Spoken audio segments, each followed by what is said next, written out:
ఈ రోజుల్లో చిన్న పిల్లల నుంచి పెద్దవాళ్ళ వరకు ఏ ఏజ్ గ్రూప్ అయినా సరే కామన్గా కనిపిస్తున్న హెల్త్ ఇష్యూస్లో మేజర్ వచ్చేసి ఐబిఎస్. ఇది ఒక గట్ ఇష్యూస్ లాగా అనమాట. ఐబిఎస్ అంటే ఇరిటబుల్ బవెల్ సిండ్రోమ్. కాన్స్టిపేషన్ కానివ్వండి, కడుపు ఉబ్బరంగా అనిపిస్తుండడం, diarrhoea, episodes of loose motions, abdominal pain, ఇవన్నీ వచ్చేసేసి చాలా common symptoms of IBS. So ఇవి ఎప్పుడైతే మనకు ఎక్కువగా కొన్ని సర్టన్ ఫుడ్ ఐటమ్స్ తీసుకున్నప్పుడు ఎక్కువగా ట్రిగ్గర్ అయ్యే ఛాన్సెస్ ఉంటాయి.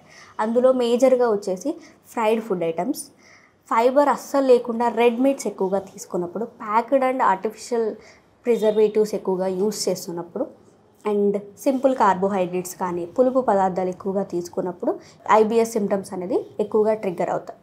సో ఎగ్జాంపుల్స్ వచ్చేసి చాలా processed maida, fried chicken, packed food items, chips, cool drinks ఇలాంటివి తీసుకున్నప్పుడు ఈ సిమ్టమ్స్ అనేవి ఎక్కువగా ట్రిగ్గర్ అవుతాయి అన్నమాట. సో మాకు ఒక పేషెంట్ 34 years ఫీమేల్ లేడీ, తను బయట ఎప్పుడైతే ఫ్రైడ్ చికెన్ ఐటమ్స్ ఇలాంటివి తీసుకున్నప్పుడు కంటిన్యూస్గా abdominal pain, episodes of loose motions అనేవి కంప్లైంట్ చేస్తూ ఉండేదన్నమాట. సో ఇలాంటి సిమ్టమ్స్ నుంచి మనం తొందరగా రిలీఫ్ అవ్వాలంటే మన డైట్లో కంపల్సరీగా ప్రీబయోటిక్స్ అండ్ ప్రోబయోటిక్స్, ఫైబర్ అనేది మేజర్గా ఉండాలి. ఎగ్జాంపుల్స్ బనానా ఒకటి, ఓట్స్, బార్లీ, కొన్ని మిల్లెట్స్, ఫ్రూట్స్ అండ్ వెజిటేబుల్స్ ఇలాంటివి ఎక్కువగా తీసుకోవాలి.